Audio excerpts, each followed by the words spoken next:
Bon mariage, Congo-UNESCO, une histoire réelle si la diplomatie congolaise aurait des mots justes pour convaincre plus d'une cinquantaine de pays africains pour prétendre hisser au sommet de la direction générale de l'UNESCO, Firmin-Edouard Matoko. Monsieur Firmin-Edouard Matoko, candidat maison parce que son parcours de 35 ans à l'UNESCO est très élogieux et pratique. Il a occupé tour à tour au sein de l'institution des postes d'ambassadeur, de ministre des Affaires étrangères et sous-directeur. Un parcours qui lui a aidé à meubler ses connaissances dans la culture, l'éducation, les sciences, la technologie et bien évidemment la culture de paix. Lors de cette élection, M. Firmin-Edouard Matoko sera face à un autre poids lourd d'origine africaine. L'avantage du candidat congolais, c'est le fait d'avoir une parfaite connaissance de la maison UNESCO. Cette maison qui a reçu à l'époque quelques cadres congolais dont Pascal Lissouba, Henri Lopez, Justin Kumba, Mambou Emenyali, Marie-Josée Maté, Tikaya Otamsi et bien d'autres. Dans tous les cas, si M. Firmin-Edouard Matoko est élu directeur général de l'UNESCO, il sera compté et considéré comme grand précurseur congolais d'occuper, 65 ans après l'indépendance du Congo, pour la première fois le poste de directeur général d'une institution internationale. C'est le vœu du Godin de la presse locale de Pointe-Noire qui lance par anticipation un appel de pied à M. Matoko que le journalisme et la communication occupent une place de choix dans l'organigramme de l'UNESCO. Alors, la RTA-OPH souhaite bon vent, succès et réussite à l'enfant du pays, Firmin-Edouard Matoko. Tous les compatriotes congolais le soutiennent.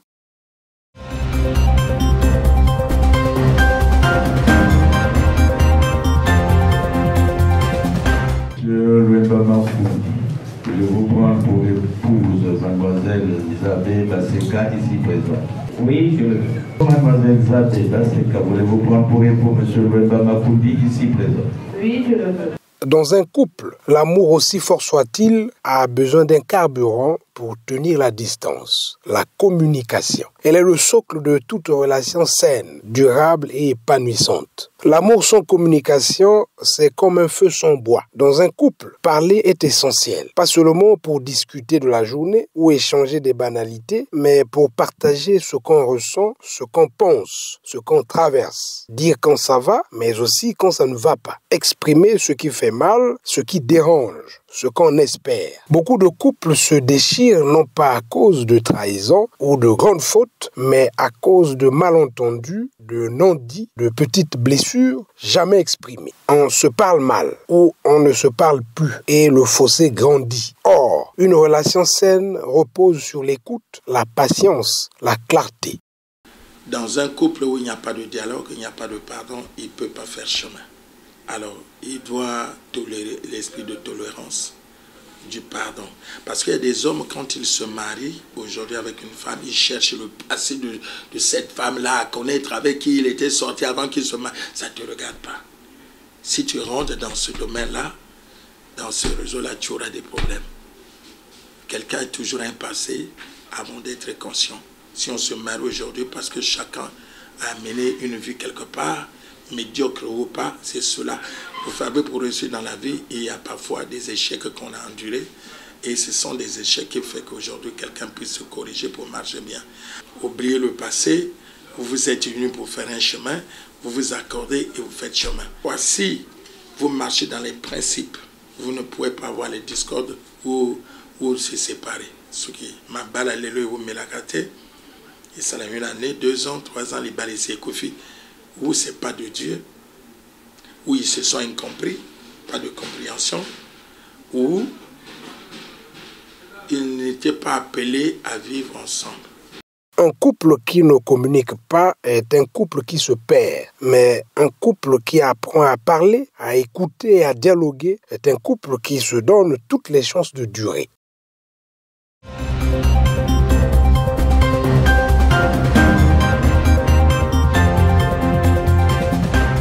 Dans la vie de couple, il est normal de traverser des désaccords, des frustrations ou des moments de tension. Cependant, la manière dont on en parle et surtout à qui on en parle peut renforcer ou affaiblir le mariage. L'un des comportements les plus destructeurs et trop souvent banalisés est celui de parler négativement de son conjoint à l'extérieur. Famille, amis, collègues, réseaux sociaux. Ce comportement crée plus de mal que de bien et peut sérieusement nuire à la solidité du couple. Cela détruit détruit l'image de votre conjoint ou conjointe, cela brise la confiance, cela attire les mauvais conseils. Un mari et une femme sont appelés à se protéger mutuellement, non à se nuire. Le mariage est une alliance, pas un champ de dénonciation publique.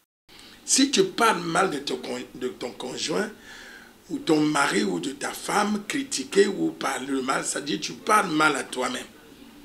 La Bible dit celui qui trouve une femme trouve le bonheur et non le malheur. C'est une grâce qu'on a obtenue de l'Éternel. Du coup, j'ai un bonheur que je ne peux pas laisser quelqu'un toucher ou faire mal. Parce que ceux qui blessent les femmes se blessent eux-mêmes. La Bible dit, Marie, aimez vos femmes comme le Seigneur a aimé l'Église qui s'est donné lui-même. Maintenant, femmes, soyez soumises à vos maris. Tous les jours, il faut chercher à faire le bien à ton mari pour que Dieu soit votre guide dans le mariage. Dieu nous a appelés à vivre unis et à supporter les uns les autres dans leur faiblesse, dans leur comportement.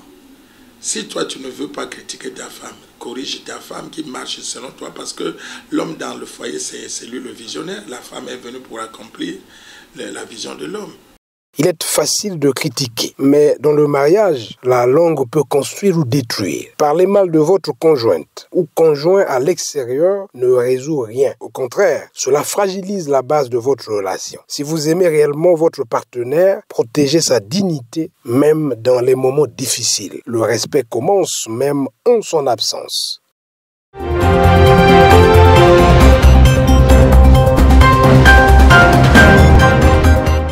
La vie par définition est un ensemble des événements qui remplissent l'existence d'une personne, ensemble d'actions réalisées par l'homme. Elle se résume à des choix, aussi diversifiés qu'ils soient. L'homme est libre de faire ce qui est bien ou ce qui est mal. Il en va de même de la spiritualité qui est liée à l'existence, à l'âme, à la conscience et mérite d'être respectée. La vie sexuelle débridée en milieu spirituel devient un fléau qui gagne du terrain. C'est ainsi que, lors de la célébration de la fête internationale de la jeunesse, en date du dimanche 17 novembre 2024, au siège interdépartemental de l'association Luzolo Amour OPH, le Mont Ararat, le président adjoint du Bukopen Bukodek, frère Ténor Tacite Tombekende, a sensibilisé le peuple de Dieu sur les méfaits que peuvent engendrer la sexualité immorale en milieu spirituel. On va créer une fête de la jeunesse, on a fait des poèmes, on a fait des théâtres. Mais il faut qu'on applique ce qu'on dit. Je vois une jeune sœur qui est amie à une sœur, mais qui soit avec son père, ici à Luzolo. Si toi es responsable d'une jeunesse, tu vas sortir avec une sœur pendant que ta femme est là, tu fais le bagarre. Bon, quelle image tu donnes aux jeunes enfants qui arrivent dans ton département? Quelle image? La jeunesse, c'est la vie de demain. Mais c'est à nous, parents, d'éduquer nos enfants. Il ne faudrait pas que y ait là-dedans, il n'y a pas avec l'outil ça. Il faudrait que tout le temps que nous sommes là, que ça impacte dans le bon sens. Il y a des mamans qui ont fait de leur enfant des objets de commerce. Tu n'arrives pas à blâmer l'enfant parce que l'enfant met l'argent à la maison pour manger. Mais vous tuez les enfants, vous tuez la jeunesse. Donc, il faudrait que la jeunesse de l'association se réveille. Papa, il a besoin des jeunes sérieux pour le bien de son association. Pas des jeunes qui vont s'ivrer tous les jours. Pas des jeunes qui vont être dans le vagabondage sexuel. C'est pour ça qu'on parle. L'immoralité qui se résume à la satisfaction des appétits sexuels immodérés et qui ne trouve pas l'assentiment de Dieu doit être bannie à jamais de la vie des spirituels.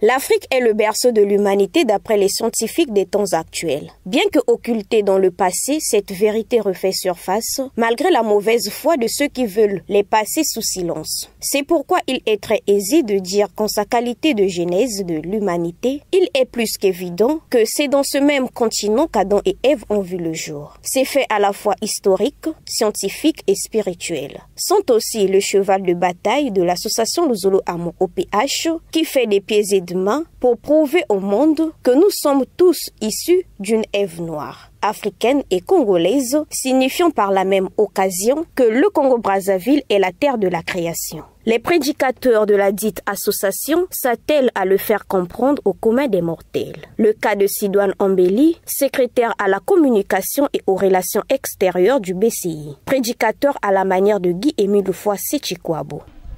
Nous avons là la preuve que la création, la base de la création, c'est le Congo. Nous allons prendre le personnage de Noé, le patriarche. Noé avait 3 enfants. 3.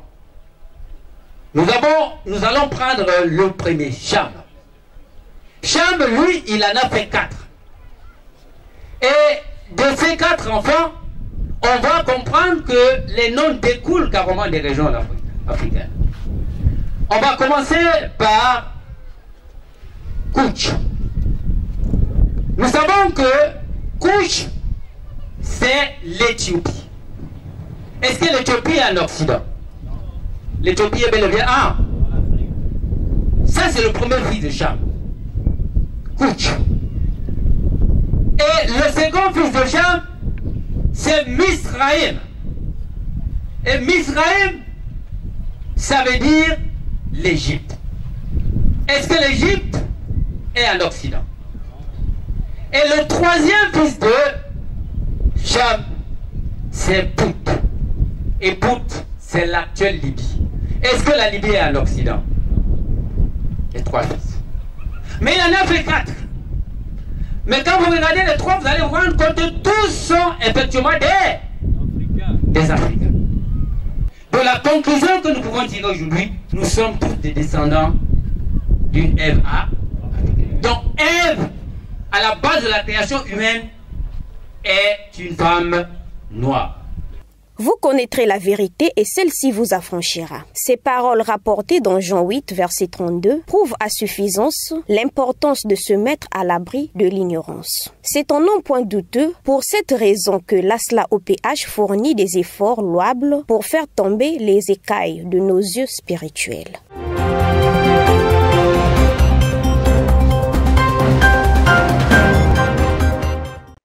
Note circulaire numéro 002 du 16 avril 1996. Le 20 mai 1992, l'Éternel Dieu, le Dieu d'Abraham, d'Isaac et de Jacob, a implanté en Afrique, au Congo notamment, et plus précisément à Monkarikari, un petit village de Kibossi, sa grande lumière, la lumière du monde entier. Et pour tous ceux qui aiment leur Dieu, qui les célèbrent, et place maudit en son honneur, pour tous ceux qui glorifient pour sa bienveillance et pour ses merveilles en faveur des humains, ces journées seront une occasion de redire une fois de plus les œuvres du Tout-Puissant avec des cris de joie, une occasion d'exalter de l'assemblée du peuple, de le louer sans cesse. En effet, le vrai croyant sait que l'Éternel est son Créateur et que c'est en lui qu'il met tout son espoir. Aussi doit-il se réjouir en lui et pousser des cris de joie, d'allégresse en son honneur. En ces jours mémorables, toute langue doit donc rendre hommage au Dieu d'Abraham, d'Isaac et de Jacob pour les merveilles qu'il a réalisées pour l'humanité entière.